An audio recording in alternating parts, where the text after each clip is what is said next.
ഉത്തരകാശിയിലെ ധാരാലി മേഘവിസ്ഫോടനത്തിൽ കാണാതായവർക്കായുള്ള തെരച്ചിൽ തുടരുന്നു. രക്ഷാപ്രവർത്തനത്തിന് കൂടുതൽ ഹെലികോപ്റ്ററുകൾ എത്തിച്ചു. വിനോദസഞ്ചാര മേഖലകളിൽ കുടുങ്ങിയവരെ രക്ഷപ്പെടുത്താനുള്ള ശ്രമവും തുടരുകയാണ്. ഗംഗോത്രിയിൽ 300-ലധികം പേർ കുടുങ്ങിക്കിടക്കുന്നതായാണ് വിവരം. മരണസംഖ്യ എത്ര എന്നതിൽ സർക്കാർ വ്യക്തത വരുത്തിയിട്ടില്ല. PR അരവിന്ദ് വിവരങ്ങൾ നൽകാനായി ചേരുന്നുണ്ട്. അരവിന്ദ്, 4 ദിവസം പിന്നിടുകയാണ്. രക്ഷാപ്രവർത്തനം ഇപ്പോൾ എവിടെ എത്തി നിൽക്കുന്നു? ഇനി എത്ര പേരെ കണ്ടെത്താനുണ്ട്? അല്ലെങ്കിൽ മരിച്ച ആളുകൾ എത്രയാണ് എന്നുള്ള ഒരു സ്ഥിരീകരണമൊക്കെ ഈ ഒരു ഘട്ടത്തിൽ ലഭ്യമാകുന്നുണ്ടോ? അമൃത, മന്ദഗതിയിൽ തന്നെയാണ് രക്ഷാപ്രവർത്തനം മുന്നോട്ട് പോകുന്നത്. 4ാം ദിവസത്തിലേക്ക് കടന്നിരിക്കുകയാണ്. അപ്പോഴും അവിടോട്ട് എത്തിച്ചേരാൻ ഇതുവരെ എല്ലാ രക്ഷാപ്രവർത്തകർക്കും സാധിച്ചിട്ടില്ല. കാരണം ഈ ധരാലിയിലേക്ക് എത്തുന്ന വഴി മുഴുവൻ തകർന്നൊരു സാഹചര്യത്തിലാണുള്ളത്.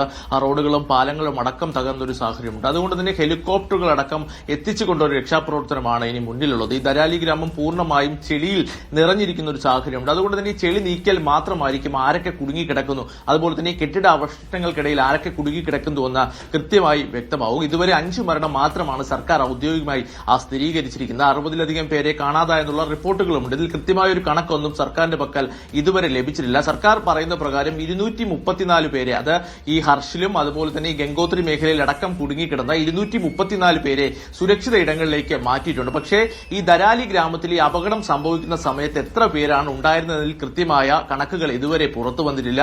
പ്രാദേശിക മാധ്യമങ്ങൾ അടക്കം നൽകുന്ന കണക്കുകൾ പ്രകാരം 200-ലധികം പേരായിരുന്നു ആ സമയത്ത് ഈ അപകട സ്ഥലത്തുണ്ടായിരുന്നത്. പക്ഷേ അതിൽ കുറച്ചുപേരെ മാത്രമാണ് രക്ഷപ്പെടുത്താൻ സാധിച്ചത്. അപ്പോൾ ബാക്കിയുള്ളവർ എവിടെ എന്ന ചോദ്യം ഇപ്പോഴും ഉയരുന്നു. കാരണം സൈനിക ക്യാമ്പുകൾ അടക്കം ഒലിച്ചു പോയിട്ടുണ്ട്. 10 സൈനികരെ കാണാതായെന്നുള്ള സ്ഥിരീകരണം സൈന്യം നൽകുന്നുണ്ട്. അപ്പോൾ അവരെയൊക്കെ ഇനിയും കണ്ടെത്തേണ്ട ഒരു സാഹചര്യമുണ്ട്. പക്ഷേ പ്രതികൂല കാലാവസ്ഥയും ഈ മണ്ണിടിച്ചിൽ ഈ മേഖലകളിലടക്കം തുടരുന്നതും വലിയ രീതിയിൽ ആശങ്ക തുടരുകയാണ്. ഉത്തരകാശിയും ഹർഷിലയും തമ്മിൽ ബന്ധിപ്പിക്കുന്ന പാലം പുനർനിർമ്മിക്കാനുള്ള നടപടികൾ ഇപ്പോൾ ആരംഭിച്ചിട്ടുണ്ട്. പക്ഷേ ഈ മേഖലയിലേക്കും ഇതുമായി ബന്ധപ്പെട്ട ഉപകരണങ്ങൾ എത്തിക്കുന്നതിന് വലിയ രീതിയിലുള്ള കാലതാമസം നേരിടുകയാണ്.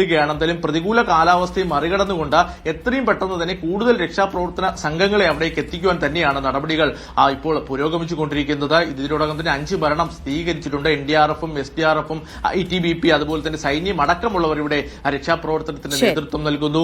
ഇവിടെ ഈ മേഖല പൂർണ്ണമായും ഒറ്റപ്പെട്ട ഒരു നിലയിലാണുള്ളത്. കാരണം ഫോണുകളോ അതുപോലെ തന്നെ ഇന്റർനെറ്റ് സേവനങ്ങളോ അവിടെ ലഭ്യമാകുന്നില്ല. അതുകൊണ്ട് തന്നെ കരുതലും അതുപോലെ തന്നെ കൂടുതൽ ശക്തമായ രക്ഷാപ്രവർത്തനത്തിന് തന്നെയാണ് ഉത്തരാഖണ്ഡ് സർക്കാർ തയ്യാറായിരിക്കുന്നത്. അമൃത, PR അരവിന്ദാണ് വിവരങ്ങൾ നൽകിയത്.